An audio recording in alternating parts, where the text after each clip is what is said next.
Assalamualaikum warahmatullahi wabarakatuh. Alhamdulillahi rabbil alamin. Wassalatu wassalamu ala asyrafil anbiya'i wal mursalin wa ala alihi wa sahbihi ajma'in. Allahumma salli wa sallim ala sayyidina Muhammadin wa ala alihi wa sahbihi wa sallim. Yang kami hormati Ibu dosen Dr. Atik Rusdiani MPDI sebagai dosen pembimbing mata kuliah studi Al-Quran. Di sini saya sebagai salah satu mahasiswa jurusan MPI Manajemen Pendidikan Islam ingin menyampaikan, memaparkan makalah materi yaitu urgensi studi Al-Quran. Baiklah, pertama saya menyampaikan latar belakang dari makalah ini, bahwasanya Al-Quran adalah merupakan pedoman bagi manusia, yang mana Al-Quran datang dengan segala kesempurnaan, mencakupi segala aspek sendi kehidupan, menjadi petunjuk bagi manusia, yang mana petunjuk itu datang dalam bentuk keterang-terangan konsep, baik bersifat global maupun terperinci, tersurat maupun tersirat. Jadi dengan demikian, ketika kita ingin mendalami, mempelajari Al-Quran, maka tidak akan ada ruang batasnya, karena mempelajari Al-Quran adalah semakin kita dalami dan akan semakin banyak pengetahuan yang tersirat yang akan kita dapatkan. Kemudian masuk kepada materi dari materi ini, yaitu pengertian Al-Quran. Al-Quran adalah merupakan secara bahasa berasal dari bahasa Arab, yang berasal dari bahasa Arab, yaitu qara'a yaqra'u, di mana artinya adalah membaca. Jadi secara bahasa Al-Quran itu adalah bacaan, dalam bentuk masdar adalah Quran, yang mana diartikan himpunan, perkumpulan. Berarti secara bahasa Al-Quran juga bisa diartikan dengan kumpulan huruf, kata-kata maupun kalimat.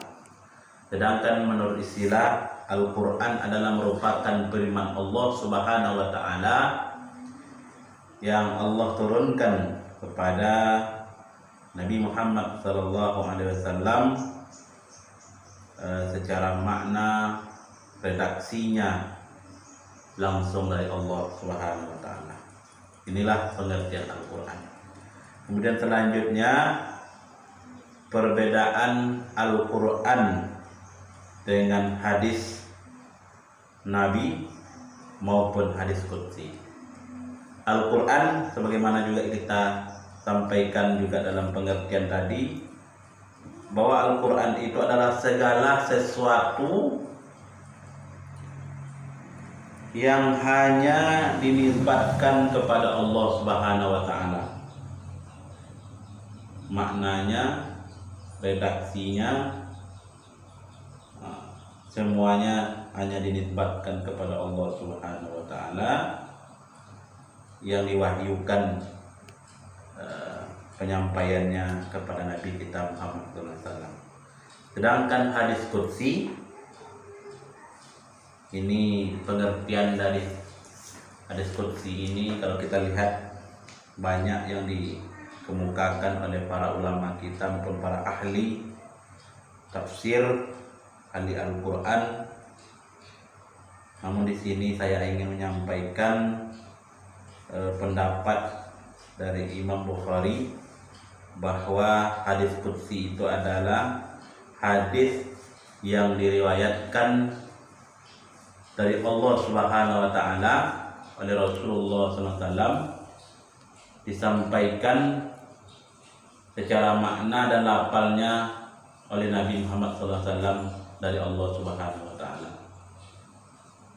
Artinya makna dan lafalnya hadis qudsi itu dari Allah Subhanahu wa taala dan redaksinya disampaikan dalam bentuk Rasulullah sallallahu alaihi wasallam. Kemudian hadis Nabi, segala sesuatu yang dinisbatkan kepada Rasulullah sallallahu alaihi wasallam, maknanya, lafalnya, ucapannya, perbuatannya, takrir dan segala sifatnya itu dinisbatkan kepada Rasulullah sallallahu alaihi wasallam. Nah, inilah barangkali gambaran bagaimana perbedaan Al-Quran, hadis qudsi maupun hadis Nabi Muhammad sallallahu alaihi wasallam. Kemudian yang selanjutnya, fungsi dan peranan Al-Quran. Kalau kita berbicara masalah fungsi peranan Al-Quran, maka kita tidak meragukan lagi sebagaimana yang juga kita pelajari bahwa Al-Quran itu adalah multifungsi, adalah petunjuk yang sempurna yang mencakupi segala aspek kehidupan manusia. Kemudian yang selanjutnya adalah materi ini, yaitu memahami Al-Quran secara tekstual maupun kontekstual. Ini ada dua cara memahami Al-Quran, baik secara tekstual maupun kontekstual. Apa yang masuk dengan memahami Al-Quran dengan dua cara ini? Yang pertama, tekstual. Pendekatan tekstual ini adalah memahami Al-Quran berorientasi pada pendekatan teksnya tersendiri dari ayat tersebut. Itu mengkaji Al-Quran hanya dengan pendekatan teks dari Al-Quran tersebut. Kemudian pendekatan kontekstual adalah mencoba menafsirkan Al-Quran baik menggunakan pendekatan teksnya, kemudian menghubungkan dan mempertimbangkan analisis bahasa, latar belakang dari ayat tersebut, sosiologinya, budayanya, antropologi yang berlaku dalam kehidupan masyarakat pra-Islam ketika Al-Quran itu diturunkan, melihat keadaan ketika Al-Quran itu diturunkan.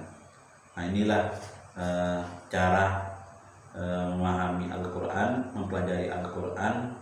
Maka sebaiknya kita dalam mempelajari Al-Quran ini menggunakan dua metode ini, baik secara tekstualnya maupun kontekstualnya. Kalau kita memahami Al-Quran hanya sekedar tekstualnya saja, ini akan menyebabkan kekeliruan di dalam pemahaman. Inilah barangkali cakupan materi tentang urgensi studi Al-Quran yang bisa saya sampaikan. Mudah-mudahan bermanfaat bagi kita semua, dan saya sebagai tugas makalah ini tentu banyak kekurangan dalam materi ini. Saya mohon bimbingan dan mohon maaf sebesar-besarnya. Demikian, Assalamualaikum warahmatullahi wabarakatuh.